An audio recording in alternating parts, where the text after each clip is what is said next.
Fala, fiel! Saudações corintianas, hein, meu povo? Estamos começando mais um vídeo aqui no nosso canal para falarmos das últimas notícias do Corinthians. Timão que só depende de si para terminar o Brasileirão na 8ª posição. O São Paulo ontem tomou um amasso. Era para ser 10, mas foi 6. O Fluminense 6-0. Requintes de crueldade no Maracanã. Então o Coringão só depende dele. Também vamos falar neste vídeo de Pedro Rocha. Alguns torcedores, há muito tempo, a long time ago, falou sobre, mano, por que o Corinthians traz o Pedro Rocha? E parece que está em pauta no Parque São Jorge, Pedro Rocha podendo ser reforço do Corinthians para 2026. E a tabela do Paulistão foi definida. Já sabemos os primeiros jogos e os clássicos no campeonato. Aonde o Corinthians vai jogar? Com Palmeiras, São Paulo e Santos. Você acompanha agora aqui. Então já vai chegando, deixa aquele like, se inscreva no canal, manda aquele seu comentário esperto e bora para mais um giro de notícias. Roda a vinheta e vai Corinthians. Salve o Corinthians, o campeão dos campeões. É isso aí, senhoras e senhores, chegamos, hein? Bom, ontem tivemos uma goleada surpreendente. Fluminense 6-0 no São Paulo. E com este resultado, ficou assim a tabela. O Fluminense garantido na Libertadores e também o Bahia. Então, já conhecemos todos os times do Brasileirão por enquanto. E estão na Libertadores. Flamengo, Palmeiras, Cruzeiro, Mirassol, Fluminense, Botafogo e Bahia. Lembrando que Botafogo e Bahia, neste momento, iriam para a pré-Libertadores. A 8ª posição que está o São Paulo é o desejo de São Paulo, Grêmio, Bragantino, Corinthians e também do Galo. E o Corinthians só depende dele. Os últimos jogos, Corinthians e Botafogo, Fortaleza e Corinthians e Juventude. Uma vitória simples do Coringão, uma vitória simples agora contra o Botafogo vai deixar o Corinthians na 8ª posição. Ponto final. Passamos o Grêmio, passamos o São Paulo. Ok? E depois só depende da gente contra o Fortaleza e também só depende da gente contra o Juventude. Para o Corinthians terminar na 8ª, o que pode ser que dê vaga para uma pré-Libertadores. Tudo vai depender de quem for para a final. Se a final for Cruzeiro e Fluminense, o 8º colocado do Brasileirão está garantido. Se a final for Corinthians e Fluminense, depende do Corinthians perder para o 8º colocado ir. Se a final for Corinthians e Vasco, aí realmente acabou.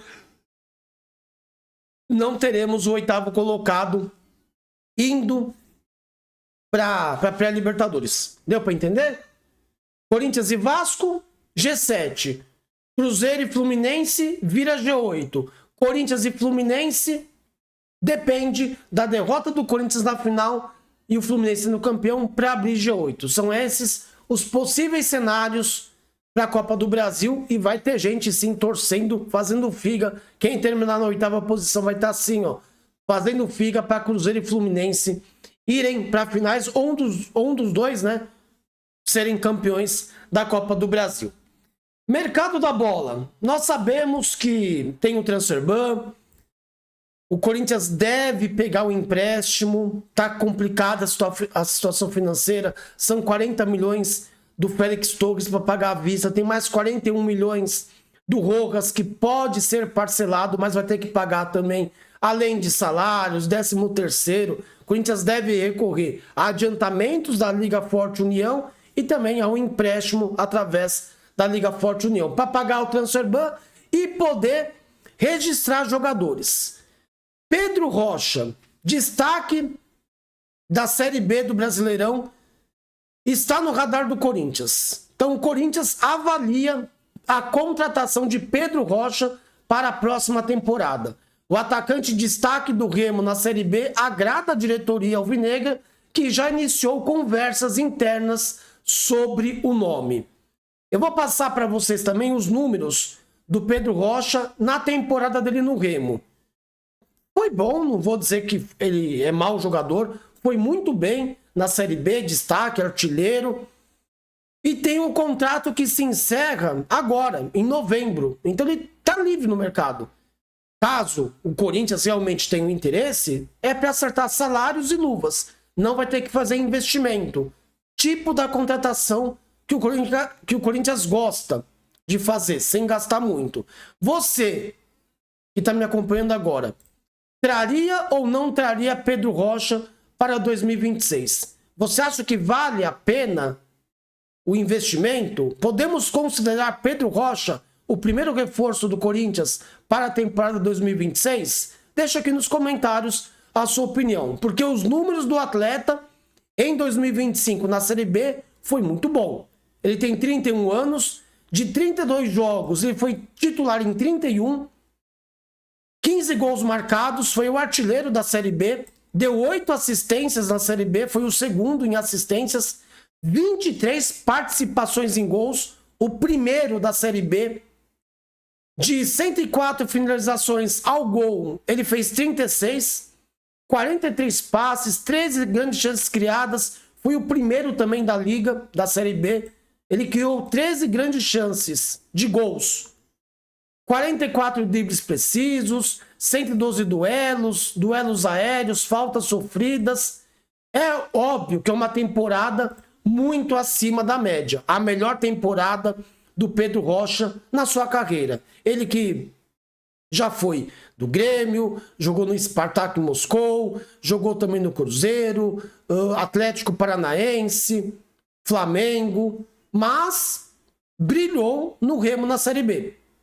Jogou, lógico, o nível de competição um pouco mais abaixo, né? Mesmo assim, uma competição forte.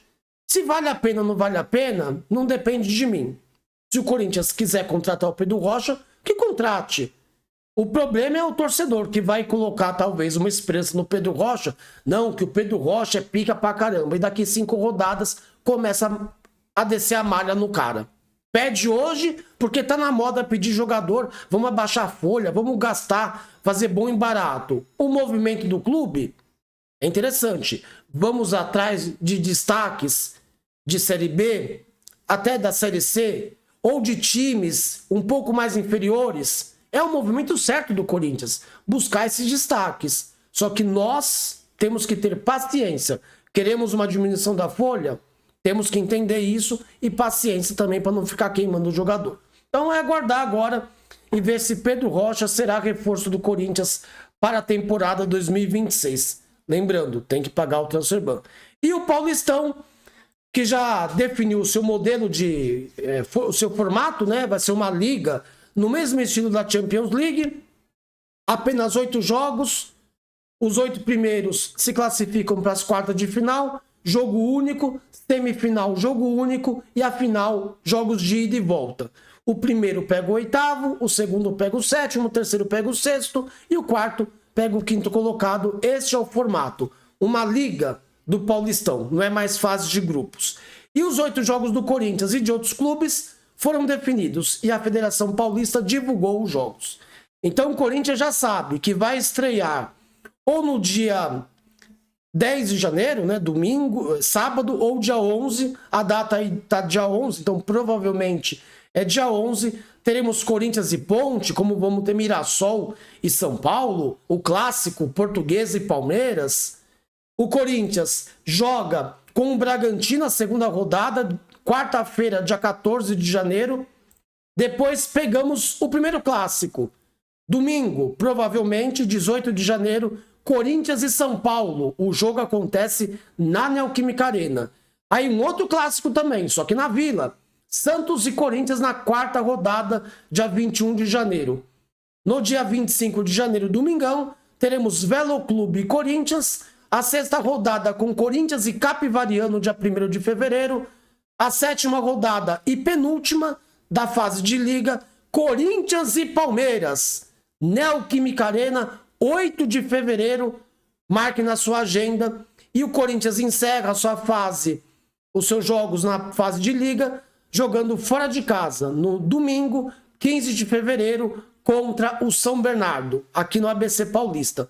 Então assim ficaram, né, os jogos rodada a rodada do Campeonato Paulista, que tem o início agora, já no dia 11 de janeiro, com Corinthians e Ponte Preta, a Ponte Preta que subiu de divisão, e o Corinthians, o atual campeão paulista, vai defender o seu título. Gostou aí da tabela?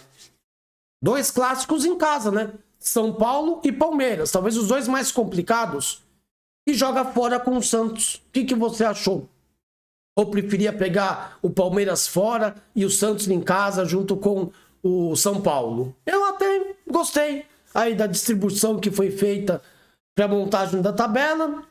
São 8 jogos, 4 jogos em casa, 4 jogos fora, obviamente, né? Meio a meio.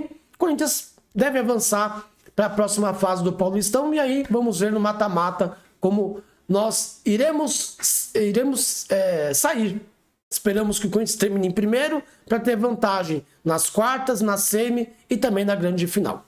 Deixa aqui o seu comentário, o que você achou desse vídeo, dos jogos do Paulistão, como você vê o Campeonato Paulista com essa nova fase, com esse novo formato de liga, e também quero sua opinião sobre o mercado da bola. Pedro Rocha seria um bom reforço para o Corinthians para a temporada 2026? A gente não sabe se o Yuri fica, se o Guinegão também vai ficar. Tem toda a questão envolvendo o Memphis.